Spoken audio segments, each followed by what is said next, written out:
സർക്കാരിൻ്റെ അഴിമതിയും അക്രമവും മാത്രമല്ല, അവരുടെ ധാർഷ്ട്യം, അഹങ്കാരം, ഭരണാധികാരികളുടെ ഇതെല്ലാം തന്നെ ഈ തെരഞ്ഞെടുപ്പിൽ പ്രതിഫലിച്ചു. CPM-ൻ്റെ കൂടെ സഹായം കൊണ്ടാണ് അവർക്ക് ജയിക്കാൻ കഴിഞ്ഞത്. അത് കഴിഞ്ഞ ലോക്സഭാ തെരഞ്ഞെടുപ്പിന് അവർ പലയിടത്തും പരീക്ഷിച്ചു. ഇവർ രണ്ടുപേരും രാഷ്ട്രീയമായി പറയുന്ന കാര്യങ്ങളെല്ലാം ഒരു ഏതാണ്ട് സാദൃശ്യവും ഒരുപോലെയുള്ളതായി മാറിക്കൊണ്ടിരിക്കുകയാണ്.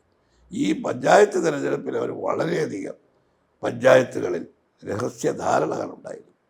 എല്ലാ കാലത്തും കോൺഗ്രസ് വന്നാൽ രണ്ടാം കക്ഷിയല്ലേ ലീഗ്, പ്രധാനപ്പെട്ട വകുപ്പുകൾ അവർ കൈകാര്യം ചെയ്തിട്ടില്ലേ? ഏതെങ്കിലും കാലത്ത് അവർ ആഭ്യന്തര വകുപ്പ് ചോദിച്ചിട്ടുണ്ടോ? ഞങ്ങൾ കൊടുത്തിട്ടുണ്ടോ? പിന്നെന്തിനാണ് ഇതൊക്കെ പറയുന്നത്? ഇപ്പോൾ ഒരു കൺഫ്യൂഷൻ ഈ പ്രചരണം നടത്താൻ വേണ്ടിയാണ്. ശബരിക്ക് മത്സരിക്കാം, കൗൺസിലറാണെങ്കിലും അദ്ദേഹത്തിന് മത്സരിക്കാം. അദ്ദേഹം മത്സരിച്ച് ജയിച്ച് കൗൺസിലറും MLA-യുമായി ഇരുന്നിട്ടുള്ള ചരിത്രം പണ്ട് പലരുടെയും ഉണ്ട്. തദ്ദേശ സ്വയംഭരണ തെരഞ്ഞെടുപ്പിൽ ഞങ്ങളുടെ പ്രതീക്ഷയ്ക്ക് അപ്പുറമായിരുന്നു വിജയം. കാരണം 1995-ലാണ് ഈ മറ്റേ പഞ്ചായത്ത് രാജ് നഗരപാലിക ബില്ലിൻ്റെ അടിസ്ഥാനത്തിലുള്ള ഈ ത്രിതല പഞ്ചായത്ത് സംവിധാനം വരുന്നത്. 95-ൽ തുടങ്ങി 2000-ൽ വന്നു. 2010-ലാണ് ഏറ്റവും കൂടുതൽ UDF-ന് വിജയം ലോക്കൽ ബോഡി ഇലക്ഷന് കിട്ടിയത്. അതിനേക്കാൾ കവച്ചു വയ്ക്കുന്ന ഒരു വിജയം, ഒരു ചരിത്ര വിജയമെന്ന് തന്നെ പറയാം. കാരണം 500-ലധികം പഞ്ചായത്തുകൾ, ഭൂരിപക്ഷം മുനിസിപ്പാലിറ്റികൾ, 5 ജില്ലാ പഞ്ചായത്ത്, 6 കോർപ്പറേഷനിൽ 4 ഇത് UDF-ൻ്റെയും കോൺഗ്രസിൻ്റെയും ചരിത്രത്തിലെ ഏറ്റവും വലിയ വിജയമാണ്, ചരിത്ര വിജയമാണ്. ഒരു പ്രധാന കാരണം ഇപ്പോൾ കഴിഞ്ഞ 10 കൊല്ലമായി ഭരണം നടത്തിക്കൊണ്ടിരിക്കുന്ന പിണറായി സർക്കാരിനോട്, അവരുടെ ജനദ്രോഹ സമീപനത്തോട്, അവരിവിടെ ഈ സംസ്ഥാനത്ത് കാണിക്കുന്ന അക്രമങ്ങൾ, അതിനേക്കാൾ വിപുലമായിട്ടുള്ള അഴിമതി, ഇതെല്ലാം ജനങ്ങൾ മടുത്തിരിക്കുകയാണ്. എല്ലാ ജനവിഭാഗങ്ങളും അസംതൃപ്തരാണ്. കൃഷിക്കാർ, തൊഴിലാളികൾ, തൊഴിലില്ലാത്തവർ, സർക്കാർ ജീവനക്കാർ, ജീവിതത്തിൻ്റെ എല്ലാ മേഖലകളിലും ആളുകൾ വളരെയേറെ അസംതൃപ്തരാണ്. സർക്കാരിൻ്റെ അഴിമതിയും അക്രമവും മാത്രമല്ല, സർക്കാരിൻ്റെ നിന്ന് ആളുകൾ അനുഭവിക്കുന്ന അവരുടെ ധാർഷ്ട്യം, അഹങ്കാരം, ഭരണാധികാരികളുടെ ഇതെല്ലാം തന്നെ ഈ തെരഞ്ഞെടുപ്പിൽ പ്രതിഫലിച്ചു. ഗവൺമെൻറ് വിരുദ്ധ വികാരം അതിൻ്റെ പാരമ്യത്തിൽ എത്തിയതാണ് ഈ തെരഞ്ഞെടുപ്പിൽ UDF-ന് ഏറ്റവും കൂടുതൽ വിജയം നേടാൻ കാരണം. BJP ഒരു മൂന്നാം ശക്തിയായി ഉയർന്നു വന്നിട്ടുണ്ടെന്നുള്ള യാഥാർത്ഥ്യം ഞങ്ങളാരും വിസ്മരിക്കുന്നില്ല. പക്ഷേ BJP-യുടെ യഥാർത്ഥ ഉദ്ദേശം എന്താണെന്ന് വെച്ചാൽ മാർക്സിസ്റ്റ് പാർട്ടിയെ തോൽപ്പിക്കുക എന്നുള്ളതല്ല. അവർക്ക് പിന്നെ കൂടുതൽ പഞ്ചായത്തുകൾ വേണം, മുനിസിപ്പാലിറ്റി വേണം, കോർപ്പറേഷൻ വേണം, അവർക്ക് സംസ്ഥാനത്ത് MLA-മാർ കൂടുതൽ വേണം. അവരാഗ്രഹിക്കുന്നത് UDF-നെ പരാജയപ്പെടുത്തി അധികാരം അവർ സ്ഥാനങ്ങൾ ജയിക്കുക. BJP-ക്കും മാർക്സിസ്റ്റ് പാർട്ടിക്കും രാഷ്ട്രീയ ലക്ഷ്യം ഒന്നാണ്.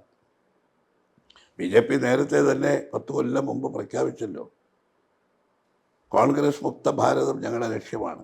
അതിന് ഈ തെരഞ്ഞെടുപ്പിൽ വന്നത് എന്താ? കഴിഞ്ഞ തെരഞ്ഞെടുപ്പുകളിൽ BJP-ക്ക് കിട്ടിയ വോട്ടിൻ്റെയൊക്കെ കണക്കുമായി വെച്ച് നോക്കുമ്പോൾ കഴിഞ്ഞ ലോക്സഭാ തെരഞ്ഞെടുപ്പിലാണ് BJP-യും CPM-ഉം തമ്മിൽ ചില അന്തർധാരകളുണ്ടായിരുന്നു. അതിൻ്റെ ബെനിഫിഷ്യറി എന്ന് പറയുന്നത് സുരേഷ് ഗോപിയാണ്. തൃശ്ശൂർ ലോക്സഭാ തെരഞ്ഞെടുപ്പ് വളരെ വളരെ വളരെ എത്ര അവർ രഹസ്യവും അദൃശ്യവുമായി നടത്തിയെങ്കിലും CPM-ൻ്റെ കൂടെ സഹായം കൊണ്ടാണ് അവർക്ക് ജയിക്കാൻ കഴിഞ്ഞത്. അത് കഴിഞ്ഞ ലോക്സഭാ തെരഞ്ഞെടുപ്പിന് അവർ പലയിടത്തും പരീക്ഷിച്ചു. ഇവർ രണ്ടുപേരും രാഷ്ട്രീയമായി പറയുന്ന കാര്യങ്ങളെല്ലാം ഒരു ഏതാണ്ട് സാദൃശ്യവും ഒരുപോലെയുള്ളതായി മാറിക്കൊണ്ടിരിക്കുകയാണ്. ഈ പഞ്ചായത്ത് തിരഞ്ഞെടുപ്പിൽ അവർ വളരെയധികം പഞ്ചായത്തുകളിൽ രഹസ്യധാരണകളുണ്ടായിരുന്നു. അവരുടെ അന്തർധാര പ്രവർത്തിച്ചു. എന്നിട്ടും BJP-യെയും LDF-നെയും പരാജയപ്പെടുത്തിക്കൊണ്ട് ഇത്രയും പഞ്ചായത്തുകൾ ജയിച്ചത്, ഇത്രയും വലിയ വിജയം നേടിയതിന് കാരണം ജനങ്ങൾ വർഗീയതയെയും അതുപോലെ തന്നെ അക്രമത്തെയും അഴിമതിയെയും ഭരണവിരുദ്ധതയും ജനങ്ങൾ ഒരുപോലെ തന്നെ അതിൽ വളരെ കൺസേൺ ആണെന്നുള്ളതാണ്. അതുകൊണ്ടാണ് ഈ തെരഞ്ഞെടുപ്പിൽ BJP ഉയർത്തിയ വർഗീയത, രണ്ടു കൂട്ടരും സാമ്പത്തികമായി വലിയ സ്വാധീനവും ശക്തിയുമാണ് തെരഞ്ഞെടുപ്പിൽ വിനിയോഗിച്ചത്. അധികാരവും അതുപോലെ തന്നെ വർഗീയതയും ഇതെല്ലാം തമ്മിൽ ഏറ്റുമുട്ടിയിട്ടും ഞങ്ങൾക്ക് കഴിഞ്ഞ പഞ്ചായത്ത് തിരഞ്ഞെടുപ്പിലുണ്ടായ വിജയം അത് യഥാർത്ഥത്തിൽ ജനങ്ങളുടെ വിജയമാണ്. ജനങ്ങളുടെ യഥാർത്ഥമായിട്ടുള്ള ഹിതം, ജനഹിതം, ജനങ്ങളുടെ അഭിപ്രായം, അതാണ് ഞങ്ങളുടെ വിജയത്തിൻ്റെ അടിസ്ഥാനം. BJP കഴിഞ്ഞ കുറേ കാലമായി, കാരണം ഒന്നും രണ്ടും ദിവസം കൊണ്ടല്ല, വർഷങ്ങളായി അവർ നടത്തിയ പ്രവർത്തനം, അതിൻ്റെ കഴിഞ്ഞ അതിൻ്റെ പഴയ ചരിത്രത്തിലേക്ക് നോക്കിയാൽ അവർ ഈ ഒരു 10-20-25 കൊല്ലം മുമ്പ് തുടങ്ങി ഈ നഗരത്തിൽ പ്രധാന കേന്ദ്രങ്ങളിലെല്ലാം RSS യൂണിറ്റുകൾ ഉണ്ടാക്കി. അതിലൂടെ ചെറുപ്പക്കാരെ ആകർഷിച്ചു. അങ്ങനെ BJP വളർത്തി, BJPക്ക് ബേസ് ഉണ്ടാക്കിയാണ് കോർപ്പറേഷൻ പിടിക്കുക എന്നുള്ളത് ഒരു 1/4 നൂറ്റാണ്ട് മുമ്പുള്ളവരുടെ ഒരു പരിപാടിയാണ്. അത് ക്രമേണ വന്നു. അവർക്ക് കഴിഞ്ഞ തെരഞ്ഞെടുപ്പിലൊക്കെ കാരണം അത്രമാത്രം വർഗീയ വികാരം ആളിക്കത്തിക്കാൻ അവർക്ക് കഴിയും. ചില സമുദായങ്ങളുടെ പൂർണ്ണ പിന്തുണ അവർക്ക് കിട്ടി. പക്ഷേ കഴിഞ്ഞ 50 കൗൺസിലർമാരെ വിജയിപ്പിക്കാൻ കഴിഞ്ഞതിൽ വളരെ സൂക്ഷ്മമായി തെരഞ്ഞെടുപ്പ് പ്രവർത്തനം വിജയം വിലയിരുത്തിയാൽ UDFൻ്റെ വോട്ടുകളെല്ലാം അങ്ങോട്ട് പോയിരിക്കുന്നത്. UDF 10-ൽ നിന്ന് 20-ലേക്ക് നില ഉയർത്തി. വോട്ട് പോയിരിക്കുന്നത് ഒരു 8-10 വാർഡിലെങ്കിലും. BJPയെ ജയിപ്പിക്കാൻ മാർക്സിസ്റ്റുകാർ പരോക്ഷമായി അവരുടെ പിന്തുണയും സഹായവും നൽകിയിട്ടുണ്ട്. വാർഡ് തിരിച്ചൊന്നും ഞാൻ ഈ അവസരത്തിൽ പറയാൻ ആഗ്രഹിക്കുന്നില്ല. പക്ഷേ മാർക്സിസ്റ്റ് പാർട്ടിയെ BJP പരോക്ഷമായി സഹായിച്ചില്ലായിരുന്നുവെങ്കിൽ അവർക്കൊരു 10-40 സീറ്റിൽ അവരൊതുങ്ങുമായി. LDFന് അനുകൂലമായി വന്നു. അല്ലെങ്കിൽ ഈ 50 പേര് ജയിക്കത്തില്ല.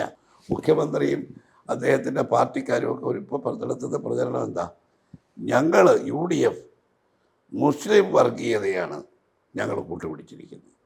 ഇപ്പോൾ ഏറ്റവും അവസാനം ഉണ്ടായ അവരുടെ ചില പ്രസ്താവനകളൊക്കെ ആളുകൾ തന്നെ വളരെ വിചിത്രമായിട്ടുള്ളതാണ്.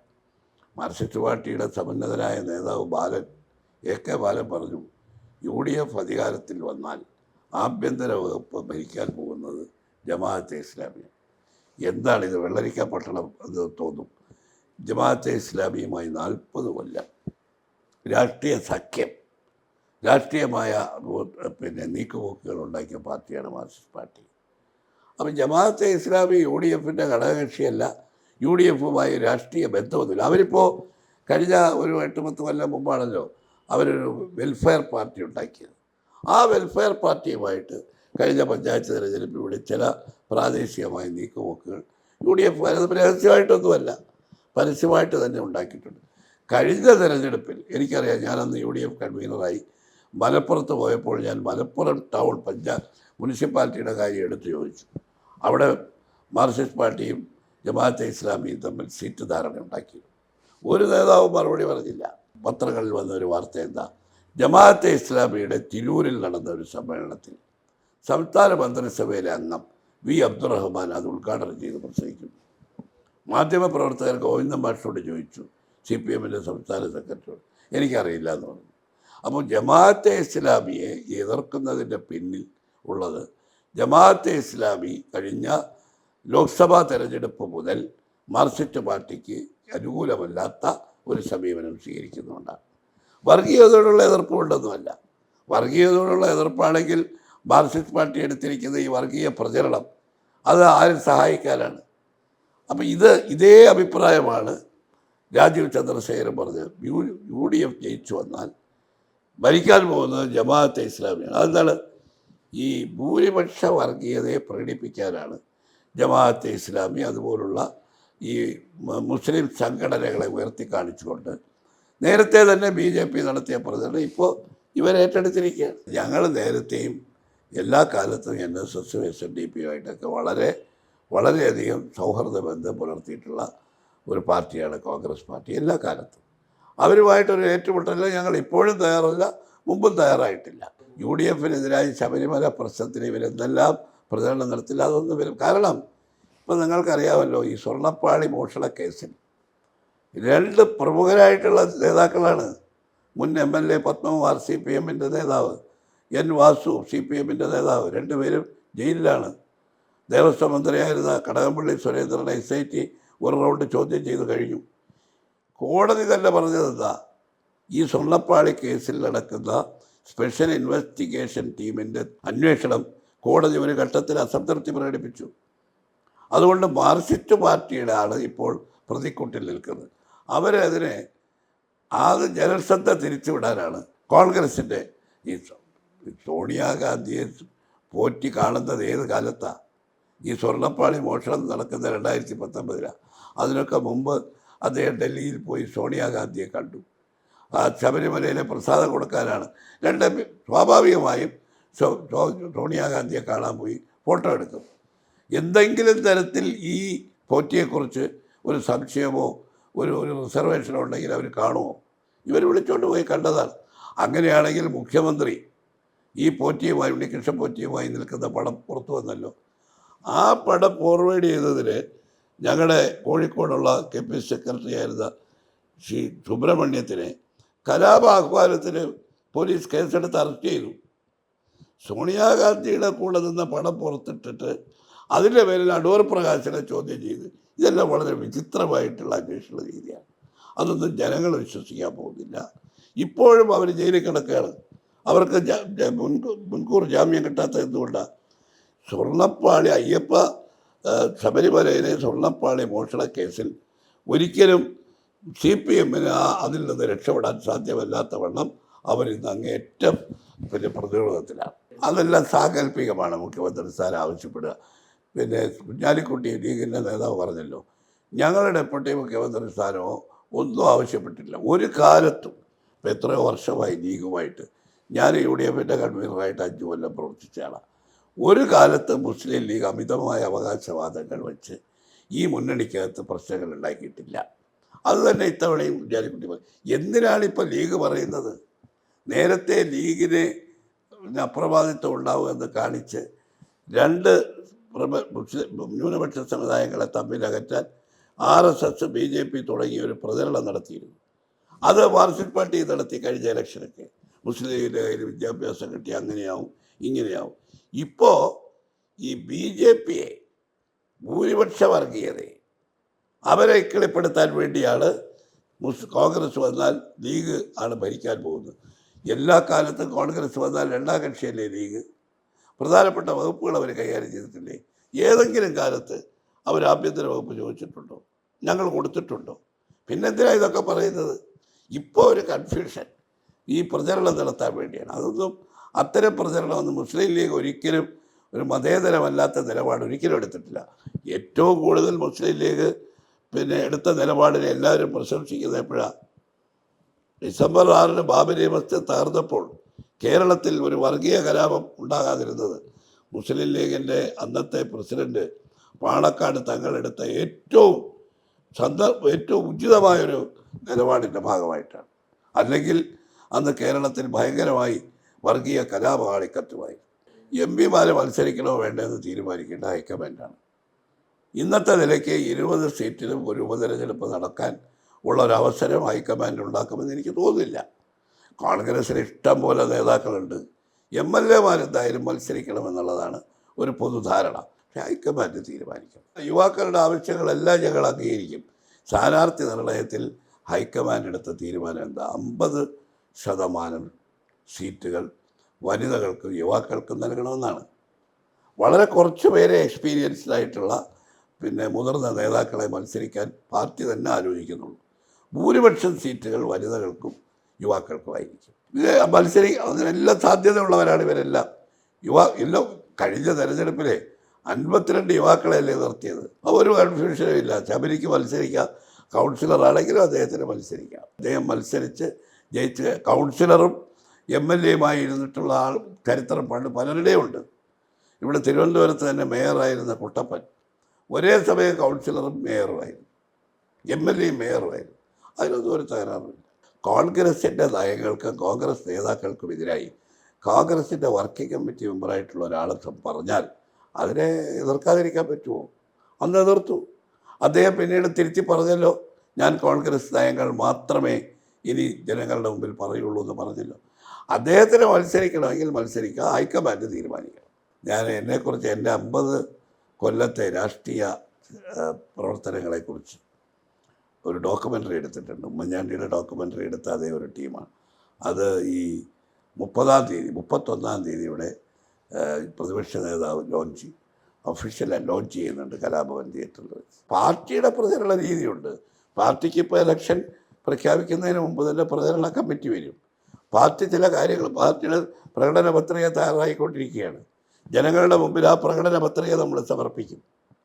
പാർട്ടി തെരഞ്ഞെടുപ്പിൽ ഫോക്കസ് ചെയ്യുന്ന പ്രശ്നങ്ങൾ പ്രചരണ കമ്മിറ്റി തയ്യാറാക്കുന്ന മുമ്പിൽ വയ്ക്കും.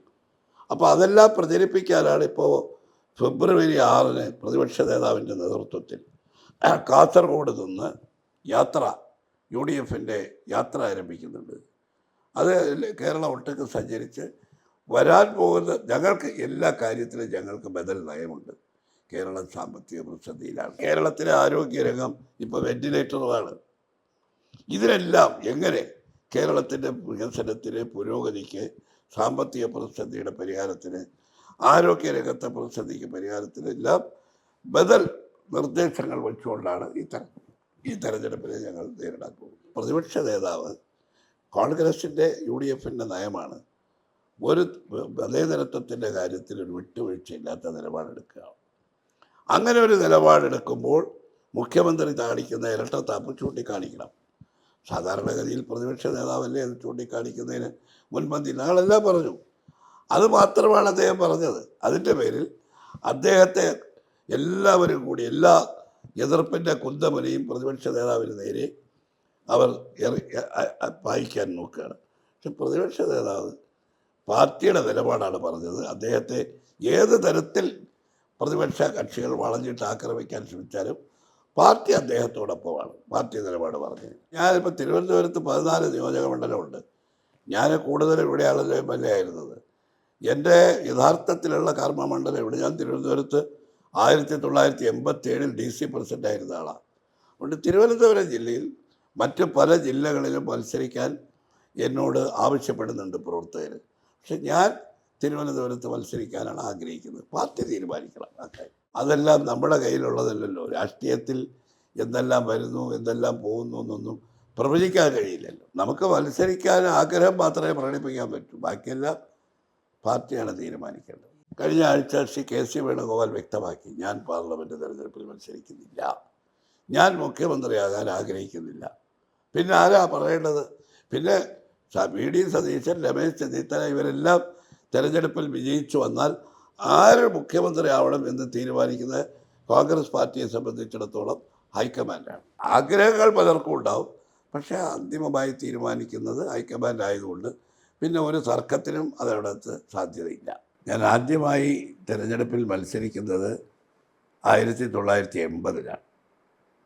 അന്ന് കഴക്കൂട്ടം അസംബ്ലി മണ്ഡലം, ഇപ്പോഴത്തെ കഴക്കൂട്ടം അസംബ്ലി മണ്ഡലത്തിൻ്റെ അതിരുകളല്ല, പഴയ കഴക്കൂട്ടം അസംബ്ലി മണ്ഡലം. അതിന് തൊട്ടു മുമ്പാണ് ഉപതെരഞ്ഞെടുപ്പിൽ അന്നവിടെ ശ്രീ AK ആൻ്റണി മുഖ്യമന്ത്രിയായി വന്നപ്പോൾ നിയമസഭയിലേക്ക് തിരഞ്ഞെടുക്കപ്പെടാൻ അദ്ദേഹം മത്സരിച്ച ഉപതെരഞ്ഞെടുപ്പ് 78-ന് ശേഷമാണ്. അതിനുശേഷം നടക്കുന്ന പൊതു തെരഞ്ഞെടുപ്പാണ്. ആ തെരഞ്ഞെടുപ്പിനൊരു പ്രത്യേകത ഉണ്ടായിരുന്നത്, ലോക്സഭാ തെരഞ്ഞെടുപ്പ് നിയമസഭാ തെരഞ്ഞെടുപ്പ് ഒരുമിച്ച് വന്നു. ലോക്സഭാ തെരഞ്ഞെടുപ്പ് കഴിഞ്ഞ് 3 ആഴ്ച കഴിഞ്ഞപ്പോഴാണ് നിയമസഭാ തെരഞ്ഞെടുപ്പ്. ചിറയൻകീഴ് ലോക്സഭാ മണ്ഡലമാണെന്ന് കഴക്കൂട്ടം ആ ചിറയൻകീഴ് മണ്ഡലത്തിലായിരുന്നു. അവിടെ വയലാർ രവിയും AA റഹീമും, കോൺഗ്രസ് തന്നെ അന്ന് 2ആയിട്ടാണ് മത്സരിച്ചത്. ഞങ്ങളൊക്കെ അന്ന് AK ആൻ്റണിയുടെ നേതൃത്വത്തിൽ LDFൻ്റെ ഭാഗമായിട്ടാണ് ആ നിയമസഭാ തെരഞ്ഞെടുപ്പിൽ മത്സരിക്കുന്നത്. 3 ആഴ്ച കഴിഞ്ഞ് നടന്ന തെരഞ്ഞെടുപ്പിൽ നേരത്തെ നടന്ന ലോക്സഭാ തെരഞ്ഞെടുപ്പിൽ വിജയിച്ചത് AA റഹീം. ഞങ്ങളുടെ സ്ഥാനാർത്ഥി വയലാർ രവി തോറ്റു. ഞാൻ 1980 നിയമസഭാ തെരഞ്ഞെടുപ്പിൽ ഞാൻ കഴക്കൂട്ടം മണ്ഡലത്തിൽ നിന്ന് നിയമസഭയിലേക്ക് തിരഞ്ഞെടുക്കപ്പെട്ടു. അതായിരുന്നു ആ തിരഞ്ഞെടുപ്പിലുണ്ടായിരുന്ന ഒരു പ്രത്യേകത. അത് ഏതാണ്ടൊരു 2-2.5 കൊല്ലം കഴിഞ്ഞപ്പോൾ അന്ന് ഇടതുമുന്നണി, അന്നത്തെ LDF, ഞങ്ങളെല്ലാം ഉൾക്കൊള്ളുന്ന LDF, അതിനകത്ത് ചില പ്രശ്നങ്ങളുണ്ടായി. ഞങ്ങളൊക്കെ LDFിൽ നിന്ന് മാർക്സിസ്റ്റ് പാർട്ടിയുമായിട്ടുള്ള ഐക്യം വിട്ടു. വീണ്ടും തിരഞ്ഞെടുപ്പുണ്ടായി. അത് 1982-ലാണ്. ആദ്യം നയനാരുടെ നേതൃത്വത്തിൽ വന്ന ഗവൺമെൻറ് 82-ലും ഞാനവിടെ മത്സരിച്ചു. മത്സരിക്കുന്നത് അന്ന് AK ആൻ്റണിയുടെ നേതൃത്വത്തിലുള്ള കോൺഗ്രസിൻ്റെ സ്ഥാനാർത്ഥിയാണ്. പക്ഷേ കോൺഗ്രസ് ഹൈ, ഇന്ദിരാഗാന്ധി നേതൃത്വം നൽകിയ കോൺഗ്രസ് ഹൈക്കുമായിട്ട് യോജിച്ചാണ് മത്സരിച്ചത്. ആ തെരഞ്ഞെടുപ്പിലും എനിക്ക് വിജയിക്കാൻ കഴിയും, 2ാമത്തെ തെരഞ്ഞെടുപ്പ്. പിന്നീട് 1987-ലാണ് ഞാൻ കഴക്കൂട്ടത്ത് നിന്ന് മാറി, അന്ന് ഇപ്പോഴത്തെ ട്രിവാൻഡ്രം സെൻട്രൽ എന്ന് പറയുന്നത് അന്ന് ട്രിവാൻഡ്രം വെസ്റ്റായിരുന്നു, അവിടെ മത്സരിച്ചു. 87-ലും 91-ലും വെസ്റ്റിൽ നിന്ന്, തിരുവനന്തപുരം വെസ്റ്റിൽ നിന്ന് നിയമസഭയിലേക്ക് തിരഞ്ഞെടുക്കപ്പെട്ടു. 96-ലാണ് അന്ന് ഞാൻ പരാജയപ്പെട്ടത്. അത് കഴിഞ്ഞ് പിന്നെ ഞാൻ അസംബ്ലിയിൽ മത്സരിച്ചില്ല കുറേ കാലം. 98-ൽ ലോക്സഭയിലേക്ക് നടക്കുന്ന തെരഞ്ഞെടുപ്പ്, തിരുവനന്തപുരം ലോക്സഭാ മണ്ഡലത്തിൽ നിന്നാണ് ഞങ്ങളുടെ നേതാവ് ശ്രീ കെ കരുണാകരൻ മത്സരിക്കുമ്പോൾ ഞാൻ ചിറയൻകീഴ് മണ്ഡലത്തിലെ UDF സ്ഥാനാർത്ഥിയായി മത്സരിച്ചു. 5000-6000 വോട്ടിൻ്റെ ഇതിലാണ് ഞാൻ പരാജയപ്പെടുന്നതെന്ന്. വിജയിക്കുന്നത് വർക്കല രാധാകൃഷ്ണൻ. പിന്നീട് ഞാൻ മത്സരിക്കുന്നത് 2001-ലാണ്. പക്ഷെ അത് തിരുവനന്തപുരം ജില്ലയിലല്ല, കായംകുളം അസംബ്ലി മണ്ഡലത്തിലാണ്. ആ തെരഞ്ഞെടുപ്പിൽ ഞാൻ വിജയിച്ചു. അന്ന് ഞാൻ പരാജയപ്പെടുത്തിയത് പിന്നീട് മന്ത്രിയായിരുന്ന, അടുത്ത കാലം വരെ മന്ത്രിയായിരുന്ന CPM-ൻ്റെ ഉന്നതനായ നേതാവ് G. സുധാകരനെയാണ്. 2001. ഇതാണ് എൻ്റെ 5 നിയമസഭാ തെരഞ്ഞെടുപ്പുകളുടെ പഴയകാല ചരിത്രം ഞാൻ ഓർമ്മിക്കുമ്പോൾ മനസ്സിലാക്കുന്നു. ഞാൻ ഒരു യാദർച്ഛികമായിട്ട് ഈ അഖില കേരള ബാലജനസഖ്യം എന്നൊരു സംഘടന ഉണ്ടായിരുന്നു, മനോരമയുടെ കീഴിൽ പ്രവർത്തിച്ചാണ്. അതിൽ യാദർച്ഛികമായി അതിലംഗമായി വന്നു. അതിൽ വന്ന് അത് മനോരമയുടെ ബാലജനസഖ്യത്തിൽ വന്ന് ഒരു 2-3 കൊല്ലം കഴിയുമ്പോൾ ഞാനതിൻ്റെ സംസ്ഥാന പ്രസിഡൻ്റായി തിരഞ്ഞെടുക്കപ്പെട്ടു. ആ ബാലജനസഖ്യത്തിൻ്റെ പ്രസിഡൻ്റായിരുന്നു മുഖ്യമന്ത്രിയായിരുന്ന ശ്രീ ഉമ്മൻചാണ്ടി. അവിടെ വെച്ച് അദ്ദേഹത്തെ പരിചയപ്പെട്ടു. അങ്ങനെയാണ് ബാലജനസഖ്യത്തിൽ മത്സരിക്കുന്നതും ജയിക്കുന്നതും. അത് കഴിഞ്ഞപ്പോൾ സ്വാഭാവികമായിട്ട് ഉമ്മൻചാണ്ടിയൊക്കെ KSUവിൻ്റെ നേതാക്കളാണ്. അദ്ദേഹവും അന്ന് പിന്നീട് മന്ത്രിയായിരുന്ന ശ്രീ KC ജോസഫ് എന്നോടൊപ്പം സെക്രട്ടറിയായി. ഞങ്ങൾ എന്നെയും കൂട്ടി KC ജോസഫ് ഉമ്മൻചാണ്ടിയുടെ പ്രത്യേക ക്ഷണപ്രകാരം കോട്ടയത്ത് നടന്ന ഒരു KSU ജില്ലാ സമ്മേളനത്തിൽ പങ്കെടുത്തു. അവിടെ വെച്ചാണ് ഞാൻ AK ആൻ്റണി, വയലാർ രവിവരെയൊക്കെ പരിചയപ്പെടുന്നത്. അതിന് സ്വാഭാവികമായി അവരുടെയൊക്കെ സ്വാധീനവും അവരുടെയൊക്കെ പ്രേരണയുടെയും ഫലമായി തിരുവനന്തപുരത്ത് KSU പ്രവർത്തകനായി മാറി. അന്ന് ചെമ്പഴന്തി SN കോളേജിൽ പ്രീ ഡിഗ്രിക്ക് പഠിക്കുന്നു. പിന്നീട് ഞാൻ യൂണിവേഴ്സിറ്റി കോളേജിൽ KSUവിലൊക്കെ സജീവമായി. ചെമ്പഴന്തി SN കോളേജിൽ കോളേജ് യൂണിയനിൽ ജയിച്ചു, സെക്രട്ടറിയായി. പിന്നീട് BAക്ക് യൂണിവേഴ്സിറ്റി കോളേജിൽ വന്നപ്പോൾ അവിടെ സ്പീക്കറായി. 2 വർഷവും സ്പീക്കറായി. 2ാമത്തെ വർഷം സ്പീക്കറായപ്പോൾ അപ്പോഴാണ് ഈ കേരള യൂണിവേഴ്സിറ്റി യൂണിയൻ പുനഃസംഘടിപ്പിച്ചത്. യൂണിവേഴ്സിറ്റി യൂണിയൻ്റെ ചെയർമാനായി ഞാൻ തിരഞ്ഞെടുക്കപ്പെട്ടു. അപ്പോൾ KSUവിൽ സജീവമാവുകയും അതുവഴി കോളേജ് യൂണിയൻ വഴി യൂണിവേഴ്സിറ്റി യൂണിയൻ ചെയർമാനാവുകയും ചെയ്തപ്പോൾ സ്വാഭാവികമായി KSUവിൻ്റെ പ്രവർത്തന രംഗത്ത് സജീവമാവുകയും 73-74 കാലഘട്ടത്തിൽ KSUവിൻ്റെ സംസ്ഥാന പ്രസിഡൻ്റായി ഞാൻ തിരഞ്ഞെടുക്കപ്പെട്ടു. കോഴിക്കോട് നടക്കുന്ന സഭയിൽ പിന്നെ ആ വഴിയൊക്കെ പോയി. KSU വഴിയാണ് അങ്ങനെ മുമ്പോട്ട് പോയി. പിന്നെ KSU കഴിഞ്ഞപ്പോൾ പിന്നെ ഞാൻ യൂത്ത് കോൺഗ്രസിൻ്റെ സംസ്ഥാന ജനറൽ സെക്രട്ടറിയായി. VM സുധീരനായിരുന്നു അന്ന്. അപ്പം ഞങ്ങളൊരു തലമുറ അന്ന് എല്ലാവരും KSUവിലൂടെ, ഉമ്മൻചാണ്ടി, ഞാനും KC ജോസഫും ഒക്കെ ബാലജനസഖ്യത്തിലൂടെ, KSUവിലൂടെ, യൂത്ത് കോൺഗ്രസിലൂടെ ഞങ്ങൾ കോൺഗ്രസിൽ സജീവമായി. അങ്ങനെയാണ് ആദ്യമായി 1980-ൽ ഈ കഴക്കൂട്ടം മണ്ഡലത്തിൽ മത്സരിക്കും. ഉമ്മൻചാണ്ടി ഇപ്പോഴത്തെ പോലെ വളരെ ഊർജ്ജസ്വലരായിരുന്നു. അദ്ദേഹത്തിന് 24/7 ഒരിക്കലും വെറുതെ ഇരിക്കുന്നത് ഞങ്ങൾ കണ്ടിട്ടില്ല. അന്ന് KSU പ്രവർത്തനത്തിന് സംസ്ഥാനം വിട്ട് കൂടി നടക്കുക, വിദ്യാർത്ഥി സമരങ്ങൾ നേതൃത്വം നൽകുക, KSUവിനെ ശക്തിപ്പെടുത്താനുള്ള നിരവധി പ്രവർത്തനങ്ങളിൽ ഏർപ്പെടുക. അതുപോലെ തന്നെ അന്നും അദ്ദേഹത്തിനൊരു പ്രത്യേകത ഉണ്ടായിരുന്നു. സഹപ്രവർത്തകർക്ക് ഒരു പ്രശ്നം ഉണ്ടായാൽ അവരെ സഹായിക്കുക.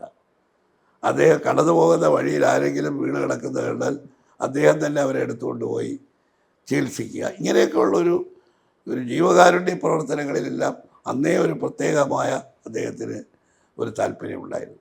പിന്നീട് അതെല്ലാം വളരെ വലുതായി. അദ്ദേഹം മന്ത്രിയായപ്പോൾ, MLA ആയപ്പോൾ അതിൻ്റെ ഏറ്റവും വലിയ ഉയർന്ന നിലയിൽ നമ്മളത് കണ്ടു എന്നുള്ളതാണ്. ഈ സ്വഭാവം ബേസിക്കായിട്ടുണ്ട്.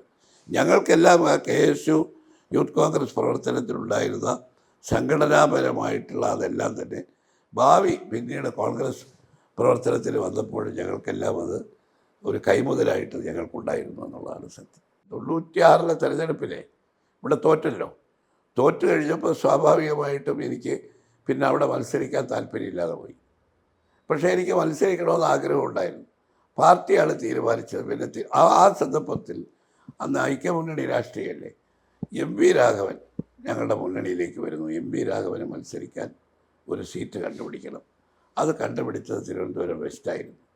അതുകൊണ്ട് തന്നെ പാർട്ടി എന്നെ മറ്റൊരു ജില്ലയിലേക്ക്, അപ്പോൾ അടുത്ത നിയറസ്റ്റ് കോൺസ്റ്റിറ്റ്യുവൻസി കായംകുളമാണ്.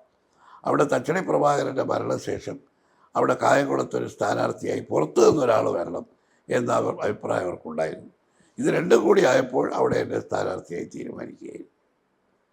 ആ തെരഞ്ഞെടുപ്പിൽ MLA ആയി. ആ തെരഞ്ഞെടുപ്പിലാണ് 2001 AK ആൻ്റണിയുടെ മന്ത്രിസഭയിൽ എനിക്ക് അംഗമാകാൻ അവസരം കിട്ടുന്നത്, 5ാമത്തെ തവണ. പാർട്ടി മത്സരിക്കരുതെന്ന് പറഞ്ഞാൽ മത്സരിക്കാതിരിക്കുക, മത്സരിക്കാൻ പറഞ്ഞാൽ മത്സരിക്കുക, അതാണ് ഞങ്ങൾ. പിന്നെ അതിനുശേഷം ഞാൻ പാർട്ടിയുടെ ഔദ്യോഗിക സ്ഥാനങ്ങളിലാണ്, പാർട്ടി പ്രവർത്തനത്തിലാണ് കൂടുതൽ എനിക്ക് ശ്രദ്ധ കേന്ദ്രീകരിക്കാൻ അവസരം തന്നത്.